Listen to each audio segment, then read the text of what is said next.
Mayor हौँ चाहे उपमेयर, चाहे अध्यक्ष हौँ चाहे उपाध्यक्ष, हामी शासक होइन, हाकिम होइन भन्ने मानसिकता चाहिँ भित्रदेखि आत्मसात गर्नु पर्यो। भ्रष्टाचार र अनियमितताको कुनै गन्ध हाम्रो जनप्रतिनिधिहरूमा आउनु भएन। जनताले एकचोटि भोट दिइहाल्यो, 5 वर्षमा दिन्छु दिइहाल्यो, निर्वाचित गरिसक्यो। हामी सर्वज्ञता अनि विकास योजना निर्माण गर्न पनि जननीति लागू गर्न पनि नपर्ने भन्ने सोच्नु हुँदैन। जननीति लागू गर्न पर्छ। हामीले जनतासँग सोधेर बुझेर जनतासँग सुझावहरू लिएर काम गर्ने जननीति लागू गर्नै पर्छ र त्यसको निम्ति सार्वजनिक सुनवाई कार्यक्रमलाई अनिवार्य बनाऊ। 1 वर्षमा सकिन्छ भने 1 वर्षमा, सकिन्न भने त्यो योजना निर्माण गर्न जति समय लाग्छ त्यति अवधिसम्ममा खाने एक घर एक धारा चाहिँ पुर्याउने, त्यसको निम्ति बिन्ती गर्नुपर्ने, निवेदन हाल्नुपर्ने, चाकरी गर्नुपर्ने हुनु भएन। खानेपानी कहाँ छैन भनेर डिमान्ड गर्ने, माग गर्ने, खानेपानीलाई पहिलो प्राथमिकता दिने, सबैको घरमा धारा पुर्याउने, सामाजिक सुरक्षा भत्ता, विशेष त वृद्ध भत्ता जनताको पोल्टामै घर दैलोमा कसरी पुर्याउने भन्नेतिर एउटा एजेन्डा सबैले बनाउनु पर्यो। नियमित हुनुपर्ने सरकारी कामकाज दुईटा कुरा नगरिकन हुनु पर्यो। एउटा भनसुन नगराइकन, अर्को घुस नखाइकन। यति दुईटा कुरा ग्यारेन्टी हाम्रो निर्वाचित स्थानीय तहले गर्नै पर्छ। हाम्रो मूल कार्यनीति समाजवाद उन्मुख समृद्धि र समाजवादको आधार तयार पार्नु हो। हामीले दुईटा मध्ये एउटा बिर्स्यौँ भने हामी सही दिशातिर अगाडि बढ्न सक्दैनौँ। हामीले समाजवादको रणनीतिक लक्ष्यलाई विस्मरणमा लग्यौँ, बिर्स्यौँ, तिलाञ्जली दियौँ भने हामी सही दिशातिर जान सक्दैनौँ।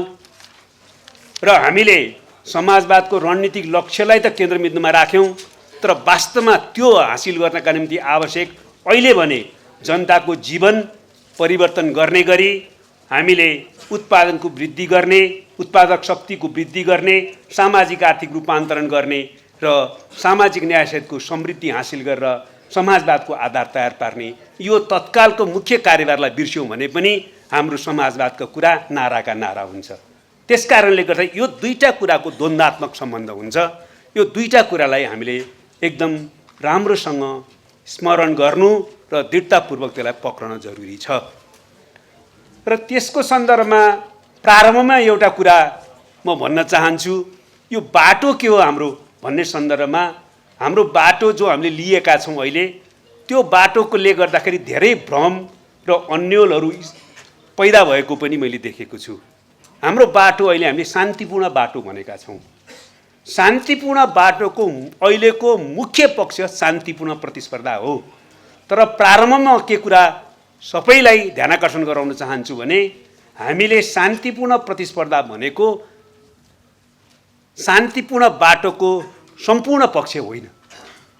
हामीले शान्तिपूर्ण प्रतिस्पर्धालाई शान्तिपूर्ण बाटोको मूल पक्ष बनाएका छौँ, तर शान्तिपूर्ण बाटोबाट नै अगाडि बढ्ने गर्दा हामीले के कुरामा स्पष्टता हासिल गर्न जरुरी छ भने त्यो भनेको शान्तिपूर्ण जनआन्दोलन पनि हो, त्यो भनेको शान्तिपूर्ण विद्रोह पनि हो। त्यस कारण हामीले अहिले शान्तिपूर्ण बाटो अख्तियार गरेका छौँ, त्यसको एउटा मुख्य पक्ष शान्तिपूर्ण प्रतिस्पर्धामा छौँ।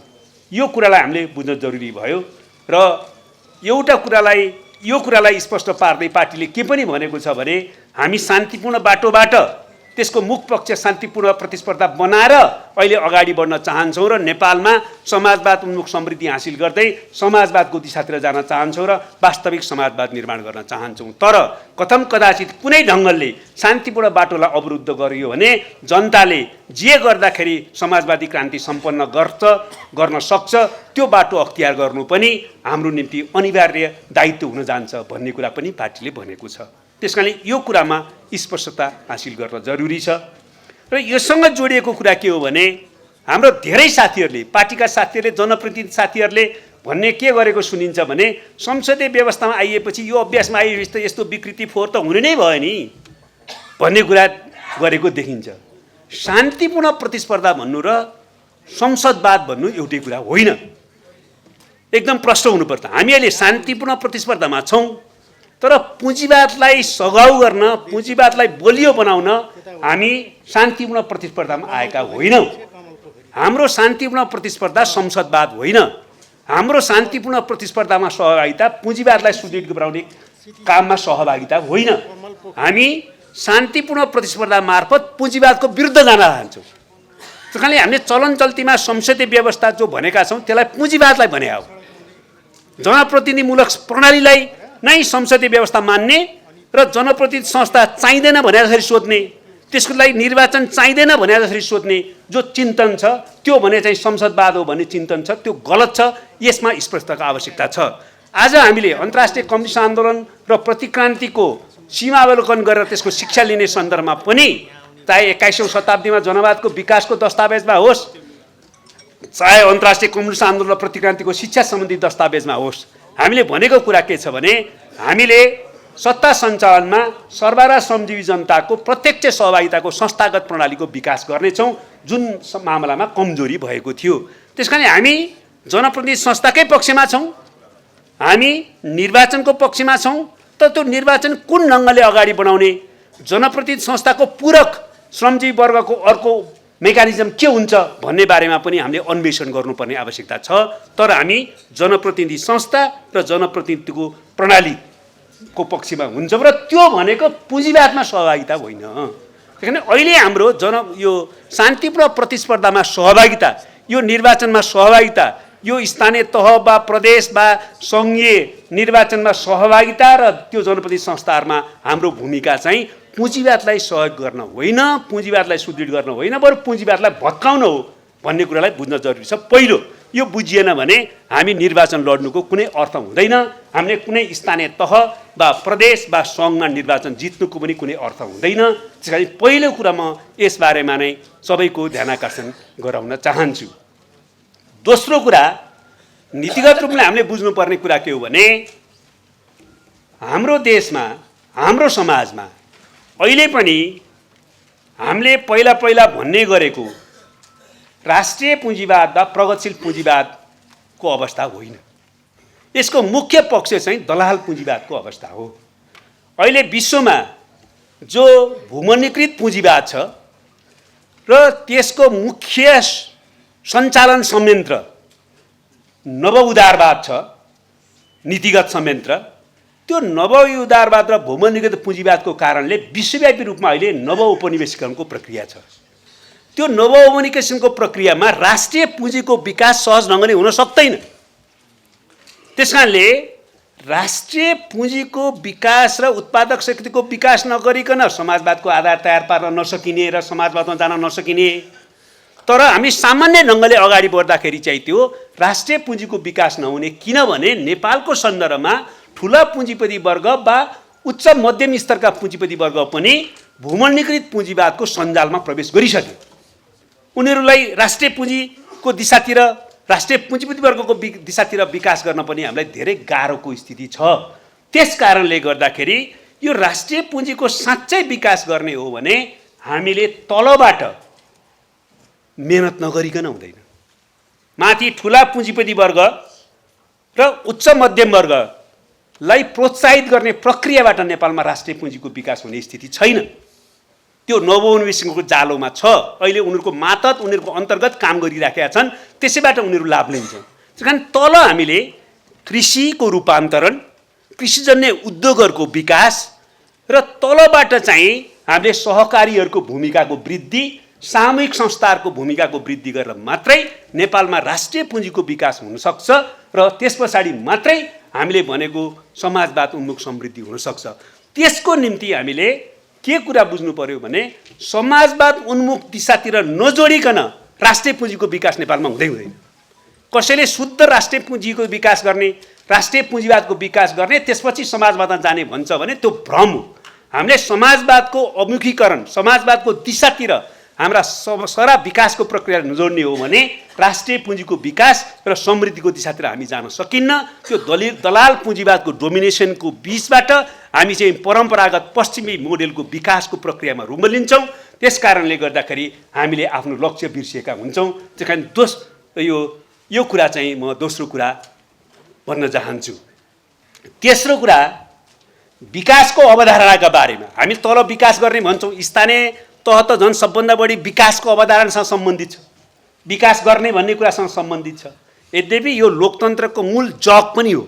नेपालमा माथिबाट कसैले लोकतन्त्र अपहरण गर्न चाहे पनि यो तल स्थानीय तह बलियो भएको कारणले लोकतन्त्र अपहरित हुन त्यति सजिलो छैन, प्रतिगमन गर्न त्यति सजिलो छैन। तर लोकतन्त्रको अहिलेको सन्दर्भमा स्थानीय तहको मुख्य भूमिका चाहिँ विकास गर्ने, समृद्धि गर्ने, तल जनतालाई सरकार दिएर आफ्नै पोल्टामा आफ्नो काखमा सरकार दिएर हामीले चाहिँ विकासको दिशातिर लैजानु हो। तर विकासको कुराकानी गर्दा विशेष त स्थानीय तहका साथीहरूले यो कुरा बुझ्नै पर्ने हुन्छ।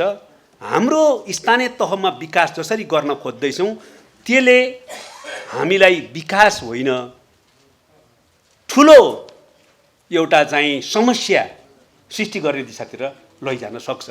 यो तल स्थानीय तहले मात्रै हल गर्न सक्दैन, यो सङ्घबाट नै नीतिगत रूपमा हस्तक्षेप गरेर मात्रै हल गर्न सकिन्छ। किनभने विकासलाई हामीले कसरी हेर्न थाल्यौँ भने पश्चिमा मोडेल अन्तर्गत पिच बनाउने, ठुला हस्पिटल बनाउने, ठुला कलेज बनाउने, ठुला स्कुल बनाउने, होइन, अथवा त्यस्तै त्यस्तै केही कारखानाहरू बन्यो भने त्यसलाई विकास भन्ने दिशातिर जान थाल्यौँ हामी।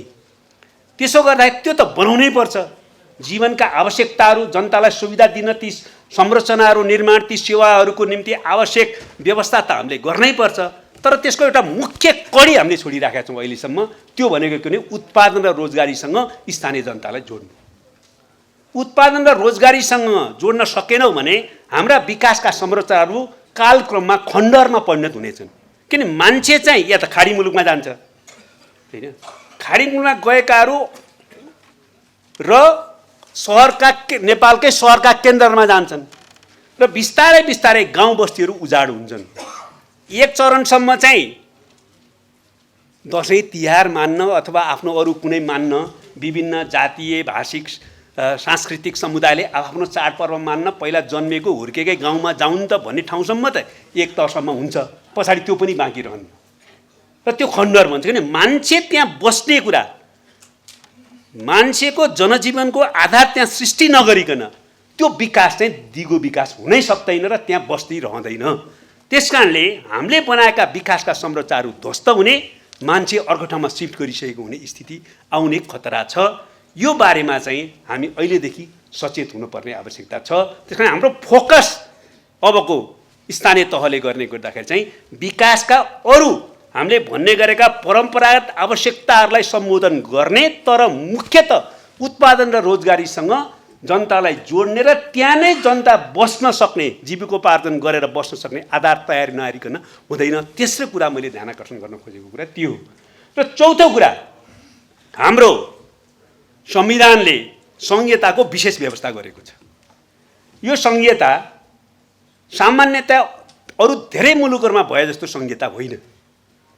संहितामा सामान्यतया सङ्घलाई संविधानले राज्य शक्तिको बाँडफाँड गरेर अधिकार दिने र प्रदेशलाई अरू थप अधिकार दिने, केही अधिकार दिने गरेको हुन्छ। तर हामीले त्यो विधि अपनाएनौँ। हाम्रोमा यहाँ ठुलो बहस भयो संविधान जारी गर्ने बेलामा। जब हामीले हाम्रो पार्टीलेको विशेष पहल कदममा हामीले संहिता अन्तर्गत विशेष व्यवस्था गरौँ र त्यो चाहिँ सङ्घ र प्रदेशलाई मात्रै संविधानले राज्य शक्तिको बाँडफाँड गर्ने होइन, स्थानीय तहलाई पनि संविधानले नै राज्य शक्तिको बाँडफाँड गरौँ भनेर भन्यौँ। त्यो कुरा व्यवस्था अहिले गरिएको छ।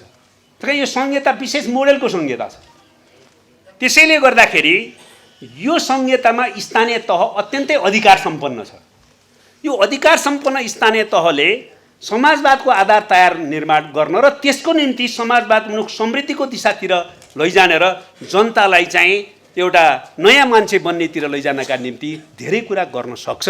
हामीले चाहिँ संविधानले व्यवस्था गरेको यो अत्यन्तै ठुलो अधिकार सहितको स्थानीय तहमा हामी छौँ भन्ने कुरा बुझेर त्यो अधिकारको वास्तविक प्रयोग गरेर हामीले चाहिँ एकातिर लोकतन्त्रलाई जनमुखीकरण गर्ने, अर्कोतिर चाहिँ तल जनमुखी समृद्धिको प्रक्रियामा लगेर एउटा समाजवादको आधार तयार पार्ने काम गर्न जरुरी छ। यो कुरालाई पनि हामीले गम्भीरतापूर्वक आत्मसात गरौँ भन्ने म केही नीतिगत कुरा भन्न चाहन्छु। अरू केही छुटपुट कुरा, अब निर्वाचित त भइसकियो, कोही चाहिँ दोहोऱ्याएर हुनुभएको छ त धेरै नयाँ हुनुभएको अहिले देखियो। यसको सन्दर्भमा म केही 7-8वटा केही सामान्य जस्तो लाग्ने तर धेरै महत्त्वपूर्ण केही मुद्दाहरू संक्षेपमा राख्न चाहन्छु, त्यसप्रति ध्यान आकर्षण गराउन चाहन्छु। पहिलो कुरा, हामी निर्वाचित भइसकेपछि हामी चाहे मेयर हौँ चाहे उपमेयर, चाहे अध्यक्ष हौँ चाहे उपाध्यक्ष, जे भए पनि, चाहे वडाध्यक्षहरू जेसुकै होस्, हामी शासक होइन, हाकिम होइन भन्ने मानसिकता चाहिँ भित्रदेखि आत्मसात गर्नु पर्यो। हामी जनसेवक हौँ र कारिन्दा हौँ। यो कुरा चाहिँ सामान्य जस्तो लाग्छ, तर हाम्रो अमुखीको हाम्रो ओरिएन्ट काम गर्ने प्रस्थान बिन्दु सुरुदेखि नै कतातिर लैजाने भन्ने कुरा हो। जनताले निर्वाचित गरेका छ, हामी शासक भयौँ अब जनताको मत लिएर भन्ने हो कि जनताले चाहिँ मत दिएर हामी हाकिम बनायौँ भन्ने हो कि हामी चाहिँ सेवक हौँ र कारिन्दा हौँ भन्ने हो। हामी सेवक र कारिन्दा हो। जति सक्यो त्यति विनम्र हुने, जति सके त्यो सेवाभावले चाहिँ उत्प्रेरित हुने काम गर्नुपर्ने हुन्छ। अहिले यो यत्रो परिवर्तन पछाडि वास्तवमा अरू विकासका कुरा त छन् नै, जीवन सुधारका अरू कुरा पनि छन् नै, तर एउटा कुरा नेपाली जनताले चाहेको छ, त्यो के हो भने नियमित हुनुपर्ने सरकारी कामकाज। दुईटा कुरा नगरिकन हुनु पर्यो। एउटा भनसुन नगराइकन, अर्को घुस नखाइकन। यति दुईटा कुरा ग्यारेन्टी हाम्रो निर्वाचित स्थानीय तहले गर्नै पर्छ। यो गर्न सकिएन भने हामीले अरू जोसुकै कुराकानी गरौँ, मूलभूत कुरा दिएको ठरिँदैन यो परिवर्तनबाट। महत्त्वपूर्ण कुरा चाहिँ यसमा ध्यान जाओस्। तेस्रो कुरा चाहिँ यो भ्रष्टाचार त्योसँगै जोडिन्छ। भ्रष्टाचार र अनियमितताको कुनै गन्ध हाम्रो जनप्रतिनिधिहरूमा आउनु भएन। सुरुदेखि नै म स्वच्छ पारदर्शी ढङ्गले काम गर्छु भन्ने कुराको प्रतिबद्धता हुनु पर्यो र त्यसमा यताउता किनभने मान्छेको चिन्तन संस्कृतिको ले भौतिक वातावरण जो प्रभावित पार्छ नि, क्रान्तिकारीहरूले चाहिँ क्रान्तिकारी चेतको आधारमा भौतिक वातावरणलाई फेर्ने भने हो। भौतिक वातावरण जस्तो छ त्यस्तै हुने हो भने क्रान्तिकारी सिद्धान्त बिना क्रान्ति हुँदैन भन्ने निष्कर्ष नै लागु हुँदैन। त्यसकारणले हामीले भौतिक परिवेशले हामीलाई बिगार्न सक्छ हैन। अघि हाम्रो चाहिँ के अरे हाम्रो स्वागत भाषण गर्ने मित्रले भन्नुभयो नि रूपचन्द्रको एउटा लिएर, रूपचन्द्रले अर्को कुरा पनि भन्नुहुन्थ्यो। उहाँले भन्नुहुन्थ्यो मौका नपाएर बेइमान नभएको भाटे त होइनौँ हामी, मौका पाएपछि हामी के गर्छौँ भन्ने कुरा चाहिँ विचारणीय छ। मौका नपाउँदाखेरि भ्रष्टाचारको विरोध गर्ने, अनियमितताको विरोध गर्ने, नातावादको विरोध गर्ने, कृपावादको विरोध गर्ने हैन, तर मौका पाएपछि आफूले त्यही गर्ने दिशातिर जो वातावरणले उत्प्रेरित गर्न सक्छ त्यसबाट आफूलाई बचाउन जरुरी छ। मैले तेस्रो कुरा यो ध्यानाकर्षण गर्न खोजेँ, स्वच्छता, पारदर्शिता र सरलता। चौथो कुरा, सबै जनप्रतिनिधिहरूले यो सरकारी कानुनमा र नियममा पनि छ कि छैन मलाई थाहा छैन, माथि चाहिँ छ, सबैले आफ्नो सम्पत्ति विवरण हैन सार्वजनिक गर्नुपर्छ। सरकारले 2 महिना भने चाहिँ हाम्रो पार्टीले 1 महिना भित्रैमा गरून्, निर्वाचन आफ्नो कार्यालयमा दर्ता गरेर सार्वजनिक गर्ने हैन, र हरेक 6 महिनामा वा 1 वर्षमा थपघट के छ त्यसको पनि सार्वजनिक गर्ने हुनु पर्यो सम्पत्ति विवरण। फेरि सम्पत्ति विवरण सार्वजनिक गर्दा यो त देखाउने हो अन्त कहाँ कहाँ पनि छ भन्ने कुरा सुन्न भएन। त्यो सुनेपछि त के अर्थ भयो? के अरे सोभियत रुसमा जो पतन भयो त्यहाँ चाहिँ व्यक्तिगत सम्पत्ति पछिल्लो अवस्थामा कसैको नाम पनि थिएन समाजवादी क्रान्ति सम्पन्न भइसकेपछि। तर व्यक्तिगत सम्पत्ति कसैको नाममा दर्ता नहुने मात्रै व्यक्तिगत सम्पत्तिको मालिक नहुनु होइन रहेछ नि त। व्यक्तिगत सम्पत्ति त कति जम्मा गरेछन् नोकरसाहहरूले, तर उनीहरूको नाममा दर्ता थिएन। त्यसकारण यो कुरामा पनि सबैको ध्यान जाओस्, म यो कुरा पनि अनुरोध गर्न चाहन्छु। त्यसै गरी कम्तीमा पनि हामीले यो आफ्नो सेवा र सुविधालाई न्यूनतम भन्दा न्यूनतम बनाउनु हैन, अवांछित ढङ्गले त्यसलाई वृद्धि गर्ने दिशातिर जानु भएन। त्यस कुरामा ध्यान जाओस्। अर्को, अब यो चाहिँ कसरी हामी टेक्निकली मिलाउन सक्छौँ? सामाजिक सुरक्षा भत्ता, विशेष त वृद्ध भत्ता जनताको पोल्टामै घर दैलोमा कसरी पुर्याउने भन्नेतिर एउटा एजेन्डा सबैले बनाउनु पर्यो। बुढाबुढी 90 वर्षको 95 वर्षको बुढाबुढीहरू पनि गाउँमा बोकाएर ब्याङ्क भएको ठाउँमा वृद्ध भत्ता लिन जाने स्थिति देखियो। त्यस्तो बेहाल त हुनु भएन। त्यसकारणले त्यसको निम्ति के गर्नुपर्छ, हामीले विधि मिलाएर संयोजन गरेर कमसेकम वृद्ध भत्ता चाहिँ, अरू पनि त्यो क्रममा भत्ताहरू चाहिँ घर दैलोमा पुर्याउन सकिन्छ भने धेरै राम्रो भयो। तर वृद्ध भत्ता चाहिँ घर दैलोमा पुर्याउनै पर्यो, त्यो कुरामा ध्यान जाओस्। विकासको सन्दर्भमा मैले अघि नै भने, त्यसकारणले म सैद्धान्तिक कुरामा चर्चा गर्न चाहन्न। तर विकासको बारेमा म के भन्न चाहन्छु भने, सबैले एकीकृत विकास योजना बनाऊ 5 वर्षको, र त्यसले दिशा भिजन दूरदृष्टिको कोणबाट अझ अगाडि पनि जान सक्छ। तर सबैले इन्टिग्रेटेड डेभलपमेन्ट प्लान बनाऊ आफ्नो स्थानीय तहको। त्यसको निम्ति आफू नै पर्याप्त हुँदैन, आफ्नो पार्टी विज्ञहरू जस्तो हाम्रो पार्टीकै विज्ञहरू हुनुपर्छ भन्ने छैन। अलिकति वामपन्थी उन्मुख, अलिकति सामाजिक रूपान्तरण उन्मुख, समाजवाद उन्मुख विज्ञहरू कुन कुन विषयका कहाँ छन्, उनीहरूलाई पनि लिएर हामीले चाहिँ इन्टिग्रेटेड डेभलपमेन्ट प्लान बनाउनु पर्यो, त्यो 5 वर्षको। त्यस पछाडि अर्को दुईटा कुरा चाहिँ यो मेरो विशेष जोड छ। मैले धेरैदेखि भने छु, अहिले नीति कार्यक्रम र बजेट बनाउने सङ्घीय सरकारको बारेमा पनि यो कुरा भनियो, अध्यक्ष र हामीले यो कुरामा जोड दियौँ। त्यो के हो भने, दुईटा कुरा स्वच्छ खानापानीको निम्ति माग्न नपरोस्। यस्तो स्थिति गर्न परेको, खानेपानी नपाउने कुन बस्ती छ भनेर तपाईँहरूले आह्वान गर्नु पर्यो। आफ्नो पार्टी संयन्त्र, आफ्नो निर्वाचित जनप्रतिनिधिहरूलाई त्यो चाहिँ माग गरेर, जनतालाई आह्वान गरेर, यहाँ चाहिँ अहिले पनि खानेपानी स्वच्छ पाएको छैन। त्यसमाथि पनि सबभन्दा पहिले अहिले सरकारको बजेटले पनि नीति कार्यक्रमले दलित बस्तीमा त खानेपानी पुर्याउनै पर्छ भन्ने कुरा घोषणा गरेको छ। त्यसकारण खानेपानी चाहिँ त्यसको निम्ति पनि स्थानीय नेता वा माथिल्लो नेता धाउनुपर्ने, हाम्रो गाउँ बस्तीमा चाहिँ पानी नै छैन लौ न भन्नुपर्ने स्थिति अन्त गरिदिनु पर्यो हामीले। 1 वर्षमा सकिन्छ भने 1 वर्षमा, सकिन्न भने त्यो योजना निर्माण गर्न जति समय लाग्छ त्यति अवधिसम्ममा एक घर एक धारा चाहिँ पुर्याउने। त्यसको निम्ति बिन्ती गर्नुपर्ने, निवेदन हाल्नुपर्ने, चाकरी गर्नुपर्ने हुनु भएन। खानेपानी कहाँ छैन भनेर डिमान्ड गर्ने, माग गर्ने, खानेपानीलाई पहिलो प्राथमिकता दिने, सबैको घरमा धारा पुर्याउने। त्यसको अवधि चाहिँ न्यूनतममा, योजना अलि ठुलै छ 1-2 वर्ष 2-3 वर्ष लाग्छ भने त्यो योजनाले माग गर्ने अवधिसम्म होस्, तर होइन भने तत्काल पहिलो काम चाहिँ खानेपानीलाई दिने र दोस्रो सबैको घरमा बिजुली पुर्याउने। खानेपानी र बिजुली सबै ठाउँ पुगोस्,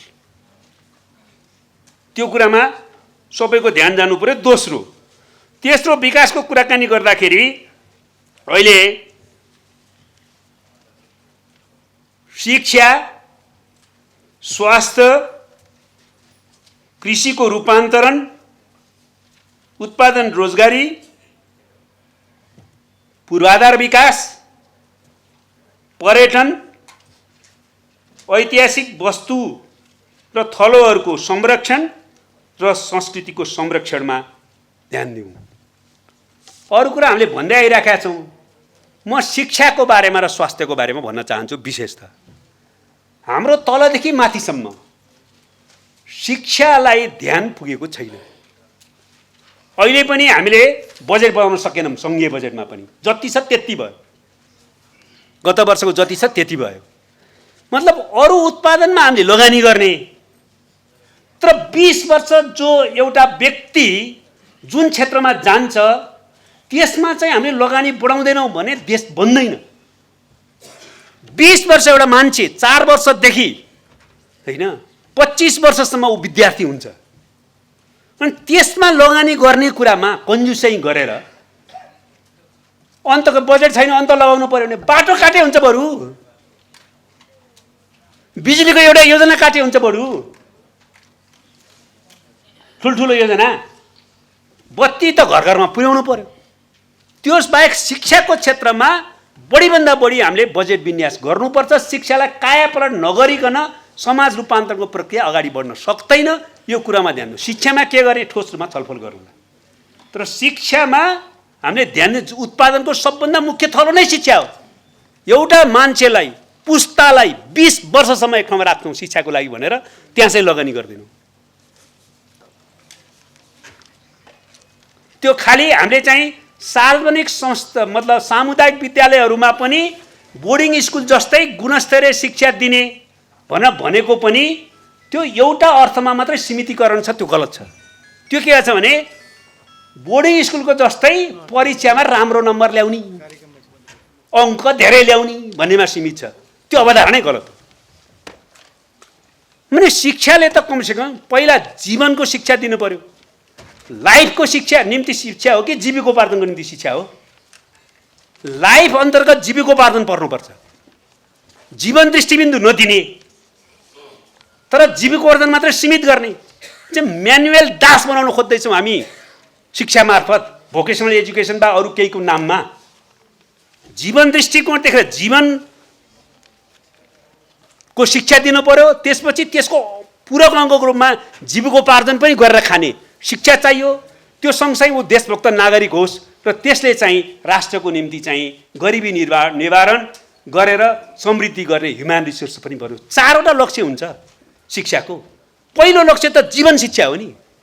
हाम्रो जीवन शिक्षा छोडिदिने, देशभक्त नागरिक बनाउनु पनि छोडिदिने। हामीले अधिकतम अहिले भएन भनेर गर्न खोजेको के छ भने जीविकोपार्जन गर्ने ठाउँमा पुर्याइदिनु पर्यो क्या भन्छ। त्यति हो शिक्षाको उद्देश्य। त्यही टोटल शिक्षा सम्बन्धी अवधारणा गलत छ, फन्डिङ गलत छ होइन। हामीले हाम्रो पार्टीले गरेर देखाउनुपर्छ। शिक्षा फेरौँ। शिक्षा फेरेपछि अरू क्षेत्रमा फेर्ने प्रक्रिया सुरुवात हुन्छ। अर्को स्वास्थ्यमा हामीले के गर्न खोज्दैछौँ भने हाम्रो अहिलेसम्मको परम्परागत कुरा, बिरामी हो उपचार गर्न हामी केही खर्च गर्छौँ, हस्पिटल बनाइदिन्छौँ, डाक्टर केही उत्पादन गर्छौँ, औषधि केही दिन्छौँ। बिरामी नै नहुने पब्लिक हेल्थको दिशातिर हाम्रो ध्यान छैन। हाम्रो जीवनशैली, आहार विहार खानपानले ट्रमा एक्सिडेन्ट भएर वा त्यस्तै कारणले हुने उपचार गर्नुपर्ने स्थिति बाहेक र जेनेटिक आफ्नो आनुवंशिक केही बाहेक 50% भन्दा बढी रोगहरू चाहिँ आफ्नो जीवनशैलीको कारणले, आहार विहारका कारणले, खानेपानीहरूको कारणले उत्पन्न हुन्छ। रोग कम गर्नतिर नलाग्ने, रोग प्रदूषण बढाइदिने, खानेपानी स्वच्छ नदिने, जीवनशैली पुरै चाहिँ अर्को ढङ्गको बनाउने, रोग चाहिँ लागे गर्ने, त्यसको निम्ति उपचार खर्च चाहिँ बढाइदिने। उपचार खर्च गर्न सक्दैन जनताले, अलिकति बढाएर कहाँ हुन्छ? अनि नयाँ ढङ्गले एप्रोच गर्नु पर्यो। अहिले उपचारात्मक यो जो खर्च गरिरहेका छौँ त्यसको 10% 15% मात्रै हामीले अर्को दिशातिर खर्च गऱ्यौँ भने हाम्रो चिकित्सा क्षेत्रको 50% बजेट घटाउन सकिन्छ र समाजलाई अर्को बनाउन सकिन्छ। हामी त्यहाँतिर जाँदैन। हामीले आफ्नो ठाउँमा विज्ञहरू पनि लगेर, पब्लिक हेल्थ एक्सपर्टहरू लगेर होइन, योगका प्रशिक्षकहरू लगेर, ध्यानका प्रशिक्षकहरू लगेर होइन, हामी चाहिँ न्युट्रिसनका प्रशिक्षकहरू लगेर हामी भन्छ नि हाम्रो चाहिँ कोदो कुअन्न भन्थ्यो। अहिले विज्ञानले प्रमाणित गर्यो, अनुसन्धानले प्रमाणित गर्यो बेस्ट न्युट्रिएन्ट मध्ये पर्छ कोदो।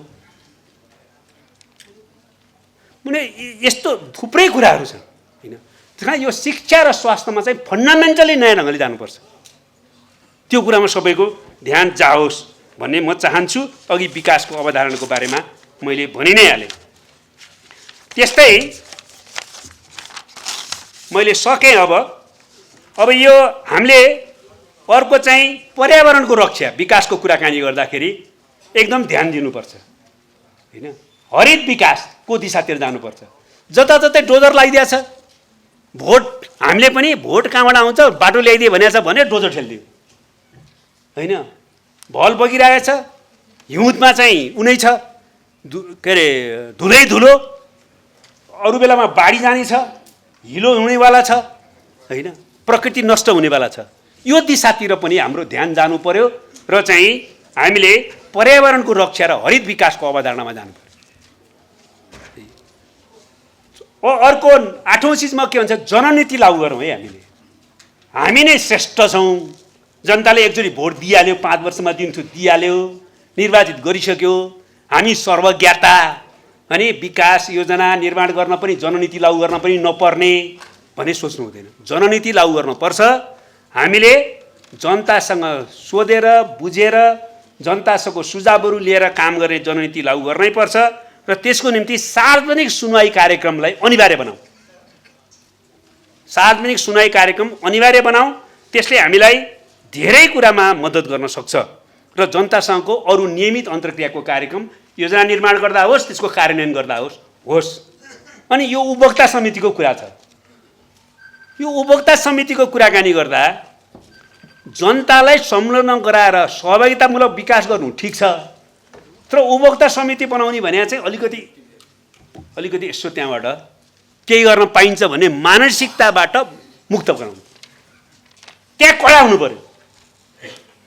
विकासको बजेटबाट केही यताउता गरेर हामीलाई सहयोग हुन्छ नि त सङ्गठनलाई भन्ने सोच्नु यो अपराध, त्यहाँतिर जानु हुँदैन। त्यो बारेमा पनि अलिकति ध्यान जाओस्। अर्को चाहिँ हाम्रो कार्यालयको प्रयोग र आपूर्ति व्यवस्थामा चाहिँ गुणस्तरीय प्रडक्ट छ भने नेपालमै बनेकोलाई, अहिलेको बजेटले पनि त्यसलाई प्राथमिकता दिएको छ, नेपालमै बनेकोलाई चाहिँ प्रयोग गर्न हामीले प्राथमिकता दियौँ। कार्यालयमा र आफ्नो विकास निर्माणको आपूर्तिमा, आफ्नो अरू सरकारी कामकाजका आपूर्ति व्यवस्थाका निम्ति नेपालमै बनेका चिजहरूलाई अब खतमै छ, गुणस्तरीय छैन भने त के लागेन, न्यूनतम गुणस्तरीय छ भने चाहिँ त्यसलाई प्रयोग गर्न अलिकति ध्यान दिउँ।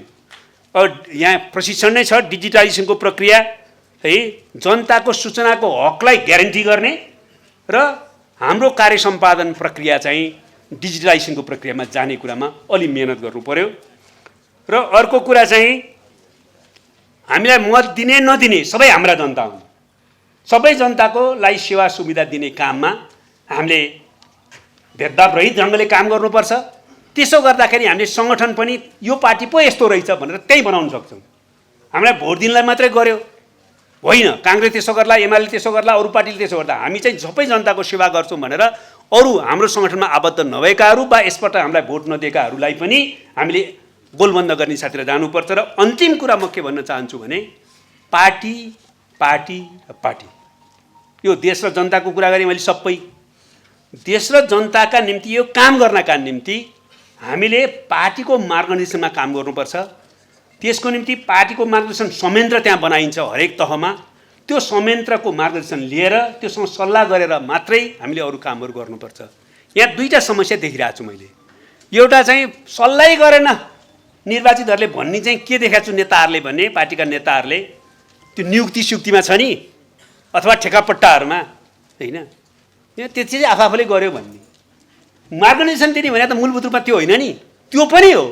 मार्गदर्शन त हरेक इन्टिग्रेटेड प्लान बनाउन मार्गदर्शन गर्ने, कुन कुन बजेटलाई कसरी विन्यास गर्न मार्गदर्शन गर्ने, कसरी त्यहाँ उत्पादन रोजगारीसँग जोड्न सकिन्छ, कसरी विकासको नयाँ मोडल बनाउन सकिन्छ, त्यहाँ समग्रमा मार्गदर्शन गर्नु पर्यो नि।